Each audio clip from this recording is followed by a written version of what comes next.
Blessings, beloveds. Welcome back. Let's talk about the Sun and Mercury coming together, forming an exact conjunction, which is called the Cazimi.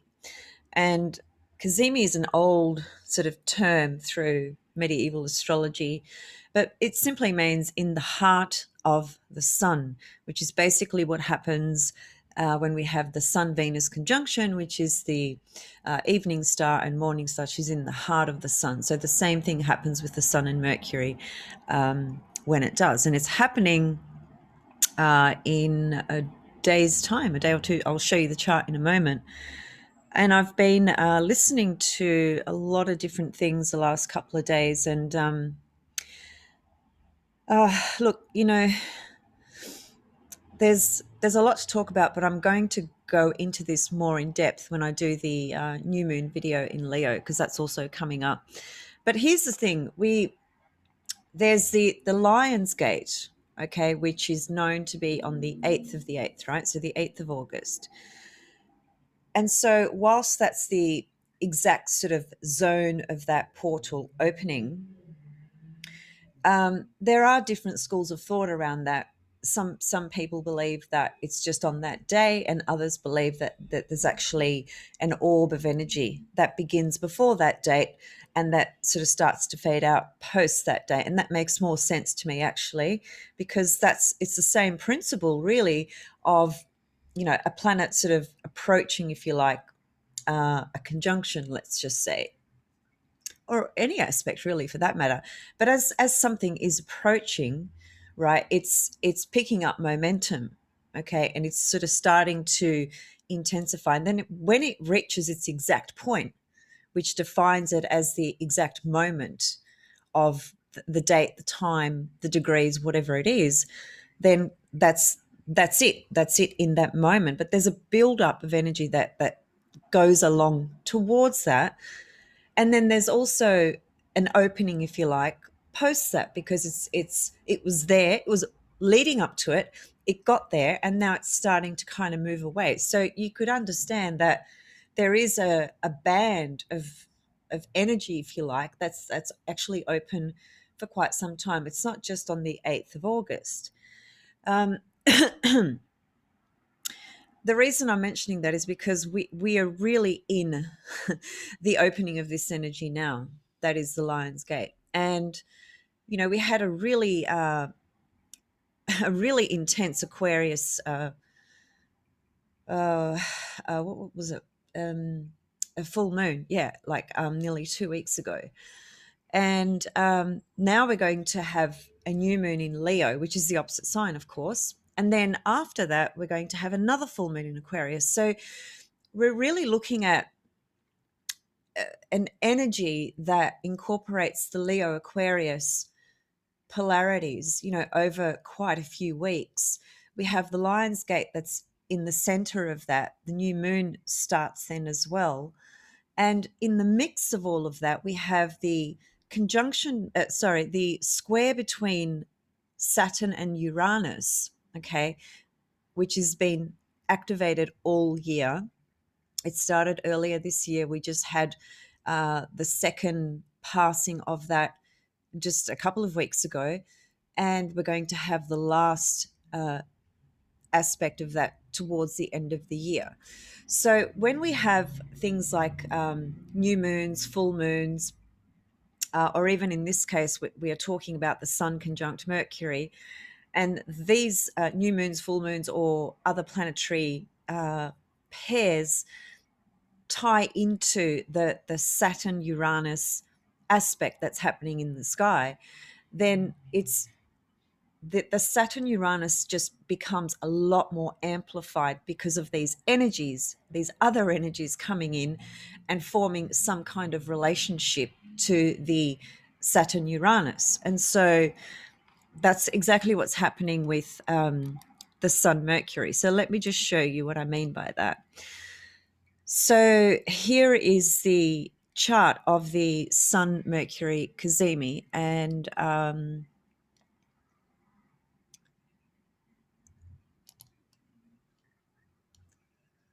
where's my, there they are. Okay. So never mind everything else in the chart, and never mind the location of things in the chart, because clearly this is going to be, it's going to look different based on your location, wherever you do it. I'm just basing it on my current location. Okay. So anyway, there's Mercury. Okay.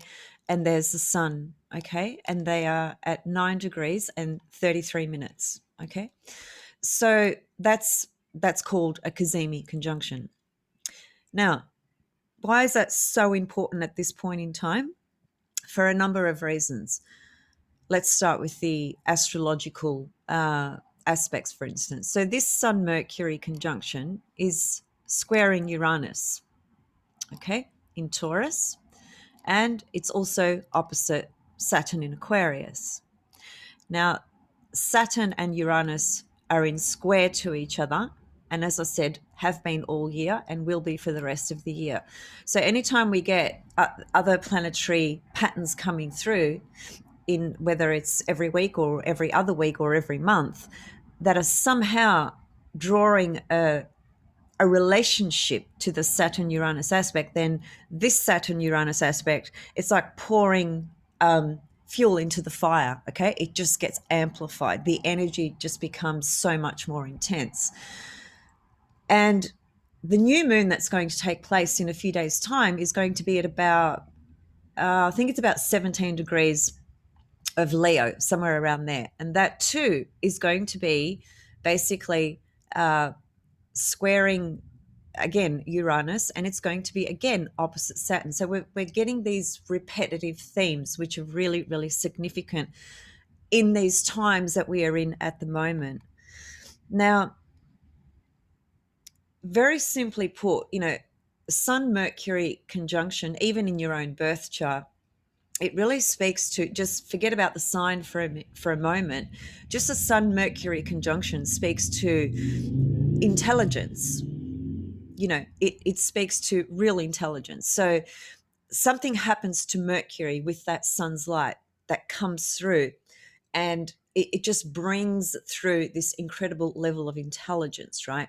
And so here we are talking about the archetype of Leo. And this is a particularly significant conjunction, Cazimi conjunction, because it is in the sign of Leo. We're about to step into a new moon in Leo.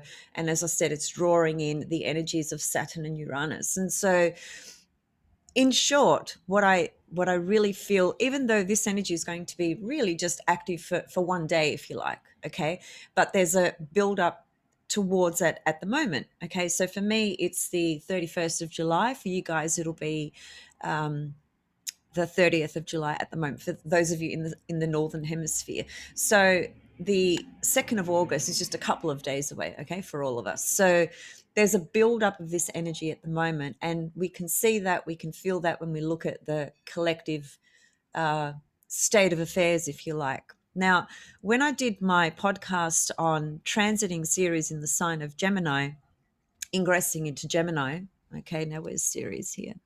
There, she's there.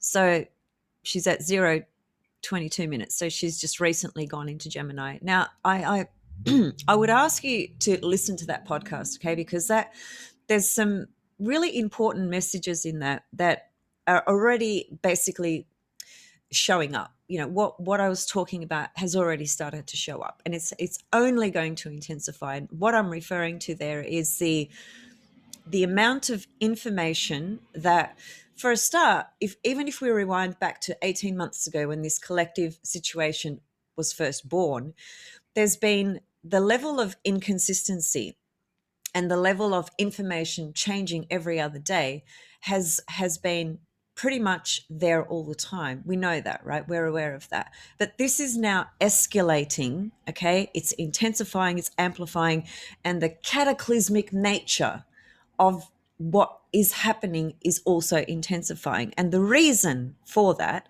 is because the light that is coming through onto the earth plane at the moment is the most powerful light force.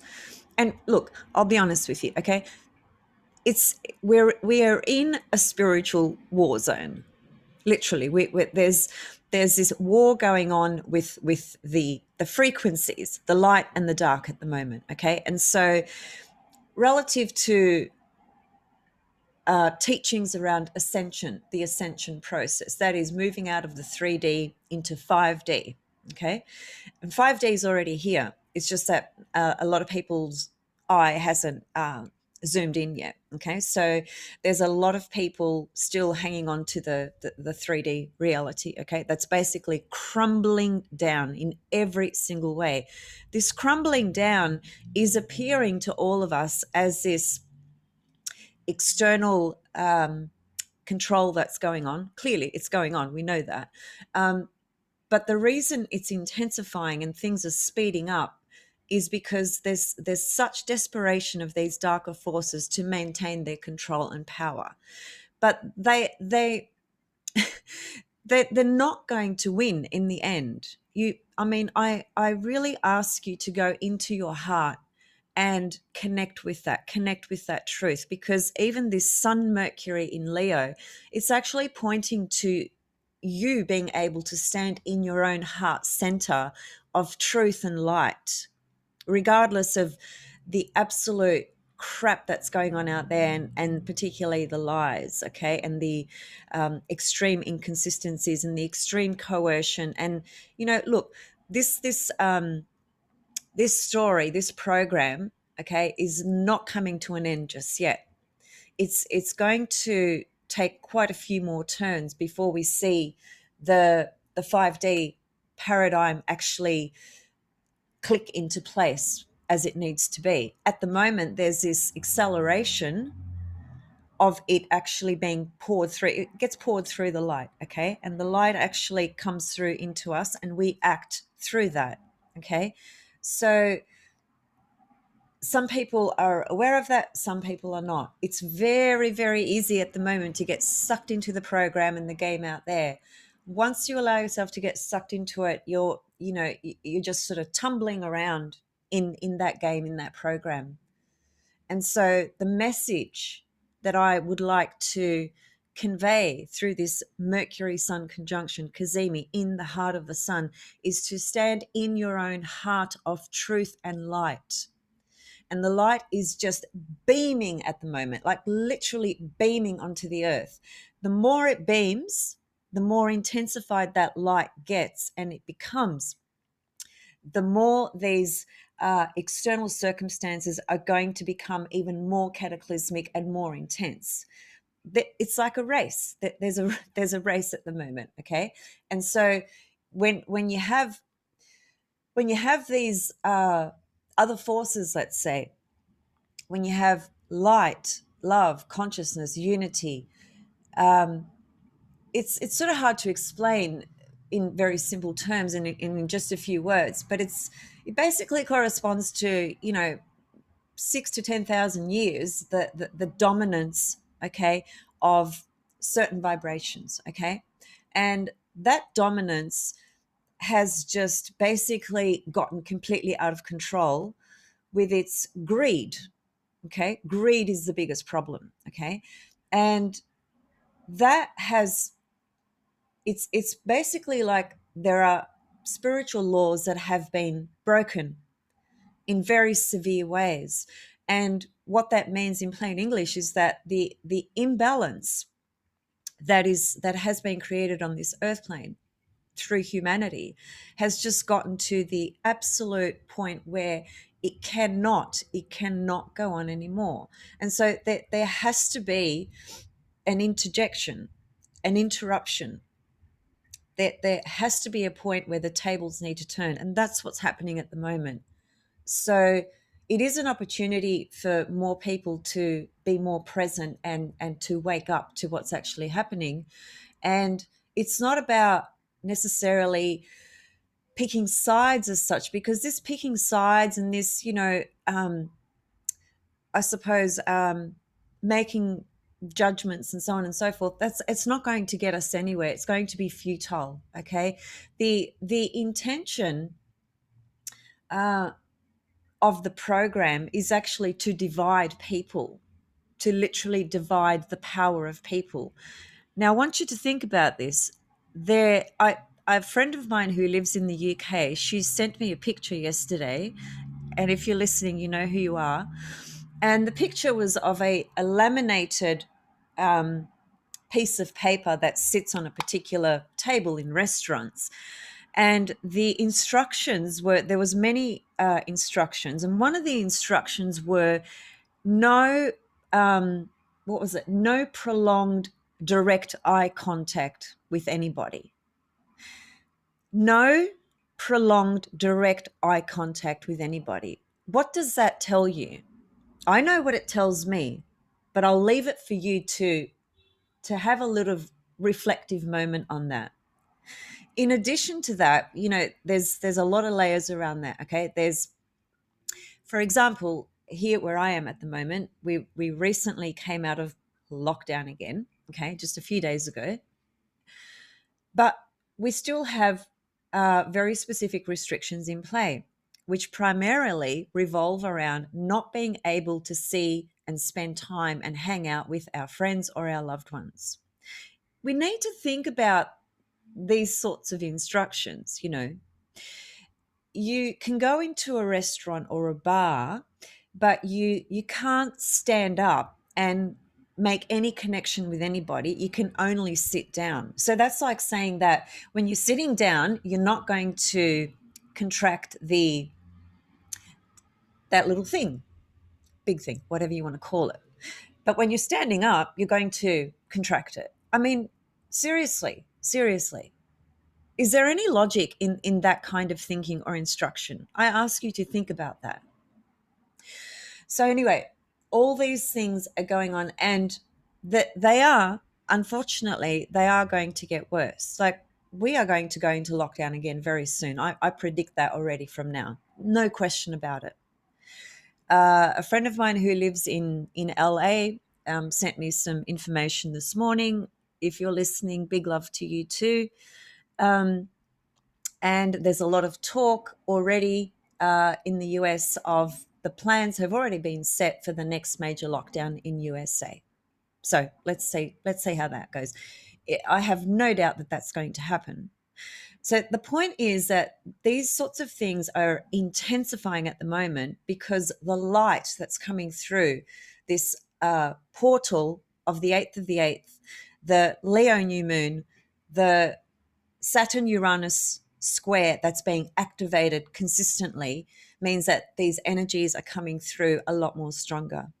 And so a Sun Mercury conjunction in Leo, again, it's just simply asking you to stand in your light, in the truth of the light of your heart, not the fears that come up through the mind, through what distracts you, through what you hear, through what you are mandated or forced or suggested to do. Think for yourself. And we've got to go beyond just the left brain thinking here. That's very important because we need to educate ourselves. We need to investigate. We need to inquire. We need to ask questions.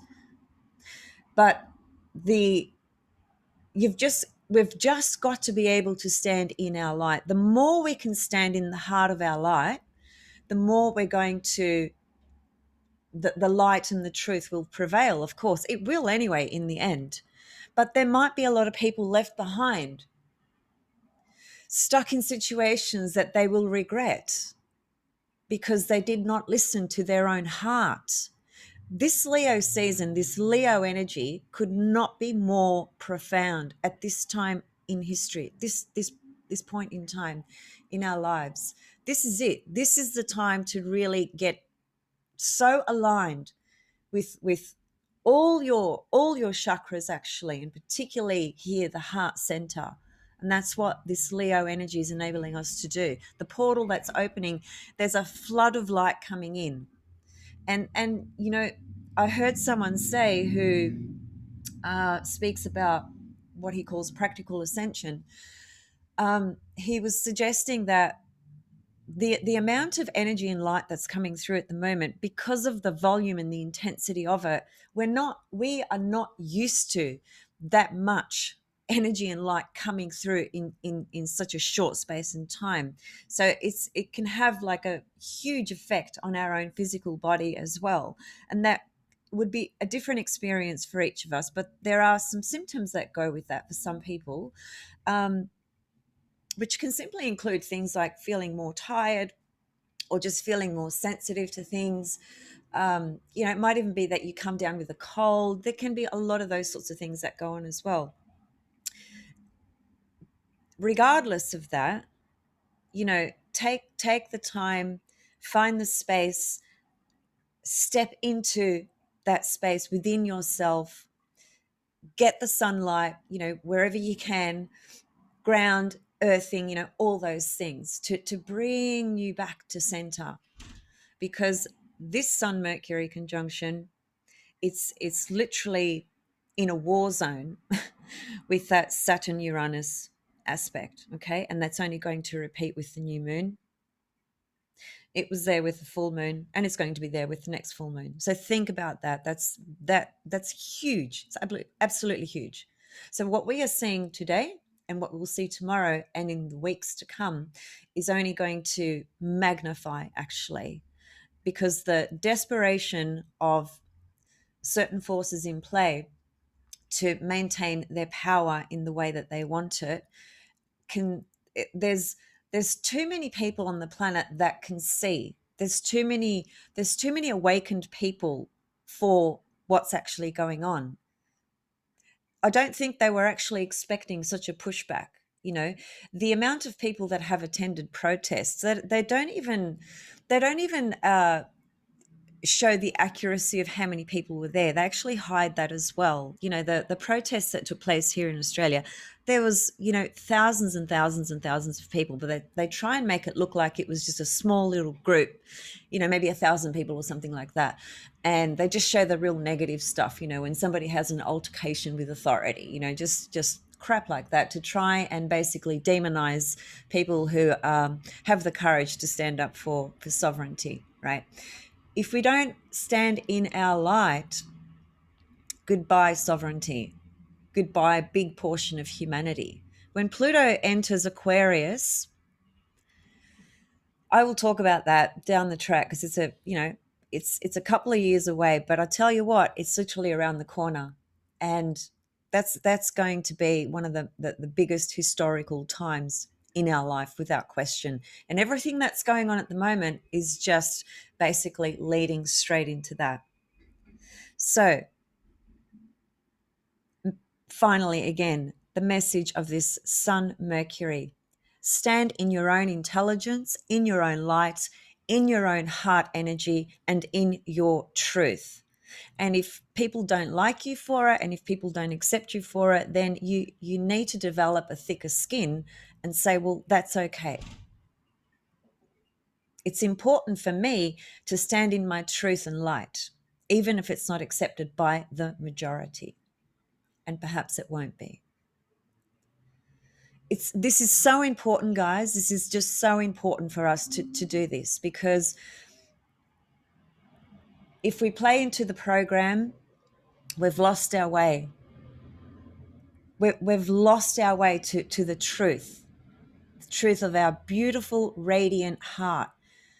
To separate people and families and things of that nature, what does that tell you? It tells you that love and the heart and the frequency of the heart and the magnetic field of the heart is one of the most powerful things relative to our humanness, if you like, in this physical body, and the connections we make with people.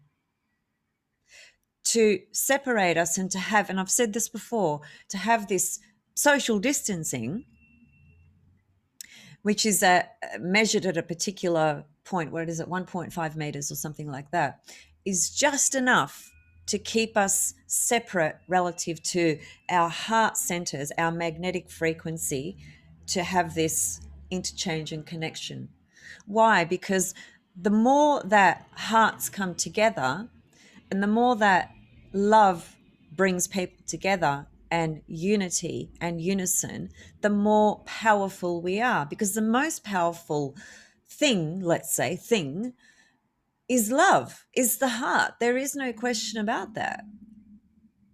And it's really sad at the moment because there's so much division, even in families, about this particular fluid that is being injected into people's arms by their own choice, most of them. Okay. The point is that there's a lot of division going on, and this is we are living in the most powerful times that you could ever truly understand, that any of us could ever truly understand. And we just simply, the light workers, the empaths, the ones that are working on this level with ascension and so forth, these sorts of people, they are holding the space. They are literally holding the space for the light that's coming through. They've got a super important job to do. And then there are other groups of people that will be represented by the Uranus, which will be the people that go out and protest and so on and so forth. And we need those people as well. They're playing their part in their role as well. Everyone's playing a part, everyone. So we need to understand that. We need to understand the bigger picture here, because this is a program, it's a story, and it's basically being dismantled and smashed. And that's why the intensity of everything that's appearing out there has just gone through the roof. And it's only going to escalate for the rest of this year and into next year as well. So we're going to have to be really, really courageous and really, really strong, and just stand in our truth and light and in our heart center, as hard as that may be at times. So I'll leave it there, and I'll be back with the new moon in Leo, because I will talk about that quite extensively. But before I go, let me just read you the Sabian symbol for 10 degrees of Leo, okay, which is, so the Cazimi is at 9 degrees, so we look at the 10th degree of Leo. And it's actually a very, it's a hopeful Sabian symbol. There's some good things about it. So it says, early morning dew sparkles as sunlight floods the field. The keynote, the exalted feeling that rises within the soul of the individual who has successfully passed through a long night which has tested his strength and his faith. So I'll leave that with you to contemplate, and if it speaks to you, if it resonates with you from a collective level, I mean, what's that saying really? It's basically saying, in very simple layman's terms, that these dark times are testing our faith and our strength so much. But there is light that's coming. It's actually rushing through, but it's being masked a lot. Masked, distance, masked. I mean, yeah. Look, you can connect the dots if you just sit there and observe. But most important thing is stay in your heart center, stand in your light, stand in your truth, no matter what. Trust that. We have to trust that in our heart. We absolutely have to. There's so much power in that. So much power. Okay, see you guys soon. Much love, and hope you're having a great weekend. It's Friday for you guys. It's Saturday for me. So anyway, hope you step into a nice weekend, and leave any comments and questions below, and I'll see you guys soon. Thanks.